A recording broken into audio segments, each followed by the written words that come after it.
Kisah pemuda kaya, anak bos besar, pemilik 73 perusahaan, yang menjadi cleaning service.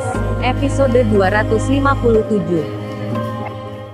Iwan, yang menjawab debt collector, dengan menyebutnya tak sopan, bicaranya tak tahu aturan. Debt collector itu tersinggung. Ia menjadi marah, lalu menghampiri Iwan, dan langsung berkata, "Kamu berani ya? Emangnya lu siapa?" Sambil debt collector itu memegang bajunya Iwan, Kenshin langsung berdiri.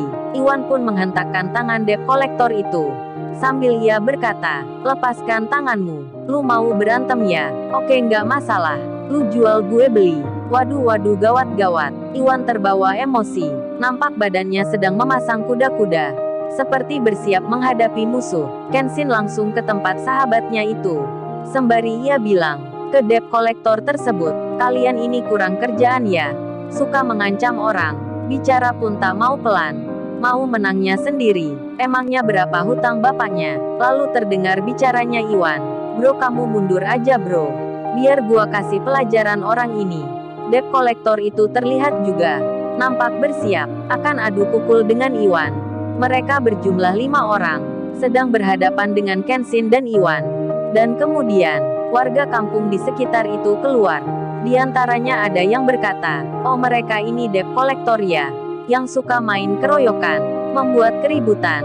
Jadinya saat itu, banyak warga yang melihatnya. Mereka pun berjalan mendekat, mendengar dan melihat, hingga debt collector tersebut merasa ciut nyalinya, karena khawatir di masa. Dan secara tiba-tiba, mereka pun mundur, sembari bilang ke Iwan, "Lu beruntung ya saat ini. Lain kali kita lanjutkan." Iwan menjawab, "Lu aja yang pengecut. Ngapain harus lari? Gue dari tadi udah berani lawan kalian berlima." Debt collector itu pun berpaling, sembari menghampiri Pak Andi. Kemudian salah satunya bilang, dengan berkata, "Jangan lupa ya, saya tunggu pelunasannya dalam 2 hari. Kalau kagak ingin privasi bapak ini, kami sebarkan." Kemudian mereka pun pergi, meninggalkan tempat itu. Keributan itu jadi pembicaraan oleh warga yang ada di sekitarnya. Pak Andi pun sampai ditanya-tanya mengenai masalahnya. Pak Andi menjawab dengan apa adanya, dan hal itu hanya sebentar saja. Kemudian warga di situ segera kembali lagi ke rumahnya masing-masing. Kenshin dan Iwan demikian. Mereka duduk lagi di warungnya Pak Andi untuk minum kopi dan juga makan bakso. Istrinya Pak Andi sampai berkata, "Mohon maaf ya mas sekalian.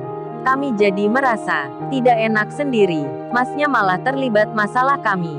Saya mohon maaf ya." Iwan menjawab, "Oh nggak apa bu. Kita nggak masalahin itu. Jadi biasa aja bu." Kenshin juga sama. Ia tersenyum ke ibu tersebut. Sambil minum kopi, Pak Andi pun lalu duduk.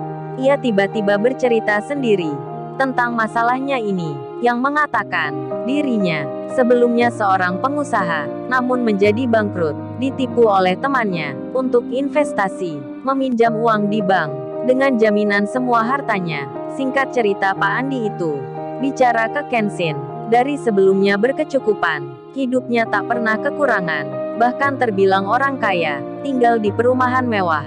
Namun sekarang, lagi kesulitan ekonomi, dirinya jatuh miskin, dikejar debt collector pula. Pak Andi itu secara tak langsung sedang mencurahkan hatinya. Istrinya pun duduk di sebelahnya. Anaknya yang bernama Putri berada di ruang tamu, karena tadi dia merasa ketakutan. Kemudian Kenshin bertanya, "Maaf sebelumnya, kalau boleh tahu, nama perusahaannya bapak itu apa ya?" Pak Andi pun menjawabnya, "Namanya PT Mulia Cahaya, bergerak di bidang garmen." Kenshin pun mendengarnya, sembari tangannya mengetik nama itu di pencarian internet yang ada di handphonenya. Dan langsung saja terbuka semua informasinya, dilihat sekilas oleh Kenshin. Dan benar adanya, saat itu anaknya dari jendela melihat Kenshin yang sedang memegang handphone. Kemudian Pak Andi bertanya, "Apa masnya berdua ini baru pulang kerja ya?" Iwan menjawab, "Kami dari rumah pak, kebetulan hari ini libur." Pak Andi bertanya lagi, "Kerja apa ya masnya berdua?" Kenshin yang menjawab, "Kami kerja cleaning service pak, bersih-bersih kantor, jalan, gudang, dan lain-lain." Pak Andi pun tersenyum, sembari melihat motor bututnya Iwan, yang berhenti di samping warungnya. Pak Andi pun menyahut, "Oh, cleaning service. Bagus juga itu Mas kerjanya. Andai saja kalau perusahaan Bapak ini masih ada, Masnya berdua ini akan saya jadikan karyawan kantor. Karena Mas ini orangnya baik." Istrinya pun mengiyakan. Waduh, benar-benar, Pak Andi tak tahu akan siapa Kenshin. Kenshin pun tersenyum. Kemudian ia bilang, "Terima kasih Pak tawarannya. Saya senang sekali." Iwan pun mendengarnya. Kemudian Kenshin ganti bertanya, "Berarti Bapak ini sebelumnya pemilik perusahaan ya?" Pak Andi pun menjawab dengan mengiyakan. Kenshin lalu bertanya, "Sudah berapa lama Pak perusahaannya berjalan?" Pak Andi menjawab, "Ya kurang lebih sudah 10 tahunan Mas." Kenshin pun bicara, "Berarti lumayan lama ya Pak?" Pak Andi menyahut, "Kalau untuk usia perusahaan, itu masih belum Mas. Masih dalam pengembangan." Kenshin bertanya lagi, "Tapi setidaknya Pak Andi ini sudah pengalaman kerja, mengatur perusahaan." Pak Andi pun menjawab, dengan mengiyakan. Kenshin langsung terbesit di pikirnya. Entah ini kebetulan atau sudah takdirnya. Ia yang diberi tugas oleh ayahnya untuk memegang proyek besar yang kemarin didapatkan dari London. Mau tak mau ia harus belajar dan harus menjalankan. Meskipun ini dirasa sulit baginya. Kenshin yang melihat Pak Andi memiliki potensi ini, tiba-tiba menjadi senang. Kenshin itu tersenyum sendiri, lalu ia bilang, bertanya ke Pak Andi, "Kalau Bapak ini semisal kerja lagi di perusahaan, gimana apa bisa ya?" Pak Andi pun tak mengerti akan tanya Kenshin, hingga beliau berkata, "Maksudnya apa ya?" Kenshin menjawab, "Ya kerja di kantor lagi Pak." Pak Andi menyahut, "Ya kita masih mau saja. Tapi itu masih panjang, karena ini mulai usaha lagi." Pak Andi tak mengerti akan rencana Kenshin. Kenshin pun hanya tersenyum. Kemudian ia berpikir ke Rena, yang kata ayahnya, lagi cari pegawai karena perusahaannya yang sudah diaktifkan. Di sela itu, Iwan bicara dengan Pak Andi tentang masalah lain. Kenshin terlihat memegang handphone. Saat itu ia mengirim pesan yang berisi rekaman audio dari debt collector yang bicara tak sopan, yang melecehkan putrinya Pak Andi, yang berkata putrinya bisa dibuat bayar hutang. Rekaman itu didapatnya saat tadi sedang minum. Kenshin hendak mengirim ke adiknya yang bernama Nita, dengan tulisan, "Kakak titip dulu ya Nit." Namun karena baru saja dirinya mengingat Rena, jarinya pun sampai salah menekan. Rekaman itu malah dikirimkan ke nomornya Rena, yang tak lain kekasihnya Yudis. Dan Kenshin tak menyadari, karena ia segera berpindah ke nama lain.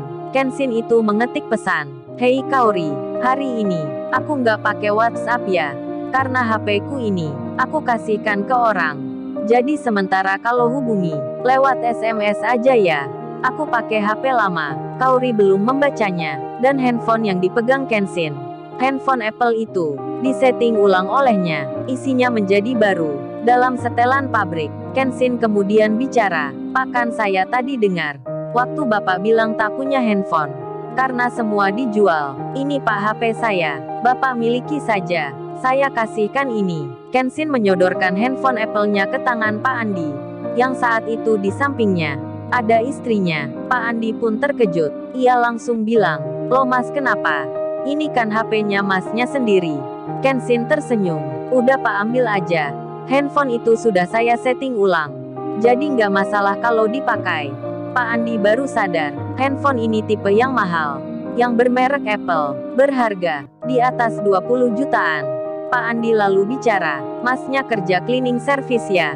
Pasti butuh waktu lama ya untuk beli handphone ini, menabung berbulan-bulan. Lebih baik jangan Mas. Saya entar beli saja sendiri." Kenshin menyahutnya, "Sudah Pak ambil saja." Iwan pun tersenyum. Ia juga berkata, "Diterima aja Pak. Nggak apa. Nggak masalah untuk Kenshin." Kenshin lalu mengeluarkan handphonenya. Handphone lama yang tipenya jadul. Pak Andi dan istri melihatnya. Kenshin kemudian bicara, "Ini HP saya satunya, yang lebih mahal dari itu. Kalau yang ini saya akan pakai." Pak Andi tak mengerti. HP jadul yang lama, yang bentuknya besar, dibilang lebih berharga. Kemudian Kenshin bertanya, "Bapak nomornya berapa ya? Mau saya simpan di HP ini." Pak Andi yang malu-malu, yang merasa tak enak sendiri, akhirnya dipaksa Kenshin untuk memasukkan nomornya di HP Apple tersebut, dan Kenshin menyimpan nomornya. Sembari ia bilang, besok mungkin saya kesini lagi ya Pak. Bapak nanti saya ajak ke perusahaan. Barangkali ada pekerjaan kantor yang lagi butuh tenaga ahli. Pak Andi tentu bingung jadinya. Dengan kata-kata Kenshin, ia tak mengerti maksudnya. Kenshin dan Iwan pun berpamitan, meninggalkan warung itu. Dengan tak boleh membayar, Kenshin berucap terima kasih. Pak Andi menyahutnya, saya yang banyak terima kasih Mas. Sekali lagi, terima kasih banyak. Di sela itu Kenshin berpesan, oh ya Pak, masalah debt collector itu, Bapak jangan pikirkan lagi, entar saya bantu. Jadi jangan menjual barang apapun. Pak Andi tersenyum. Kenshin pun akhirnya berjalan, dan istrinya Pak Andi segera bilang, Pak, kasihkan handphone ini ke Putri Pak, biar dia senang. Papa pakai HP biasa aja, yang ada di lemari, yang hanya bisa SMS dan telepon itu, kan masih bisa dipakai. Dan Pak Andi pun menemui anaknya. Lalu ia bilang, ini Put, HP untukmu, ganti yang ayah jual kemarin. Ini lebih baik dari punyamu. Putri pun menerimanya. Dilihatnya segera. Ia lalu bicara, sambil wajahnya ceria. Putri pun berkata, ini kan Apple ya, tipe terbaru pula. Dari mana ya ayah dapat ini? Pak Andi menjawab, dikasih pemuda tadi. Putri menyahut, kok dikasih ya?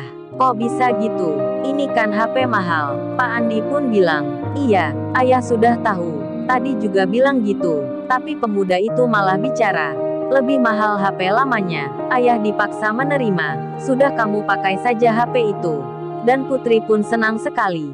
Kini ia bisa tersenyum dengan memakai handphone. Lalu, bagaimana kisah selanjutnya? Subscribe channel ini untuk episode berikutnya. Terima kasih.